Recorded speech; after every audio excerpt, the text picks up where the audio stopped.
Kevin from Opella, Arkansas, has a question about attic venting. Yeah, he has these 3 large attic vents at the east and west Gable side of his vents, house. sure. Yeah, I thought they were gable vents. Yep. All right. Anyway, Kevin writes, the house also has 7 soffit vents on the north and south side. He says, I worry that wind may blow rain in when the weather gets bad. He says, hopefully, I've not overdone the venting in the attic. There are no turbines or vents on the roof whatsoever. What are your thoughts?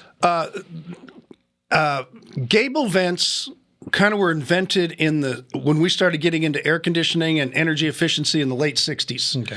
And so, and you saw them in a lot of homes when also had the whole house fan because we had to move the air out of the attic, so you wanted big venting. They do, if the rain's running right, little water will come in. There's no doubt about it. I don't think it's going to be a big issue with you or this person because they have an overhang.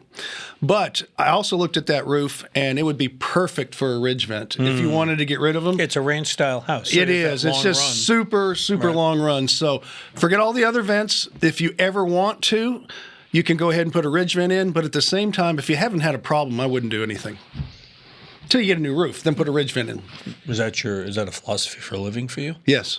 If it's not broke, don't fix it. and hang on, I know. And if it's wet, you got to stick your finger in it to find out. Can't just say, "Does it wet?" All right, now there's a third one, but you're going to have to tune in another time for that. In the meantime, feel free to send us your questions. We'll answer them. Visit HomeShowRadio.com and click on the Ask Tom form. Fill it out, send it in, and we will post your answer in a video just like this one.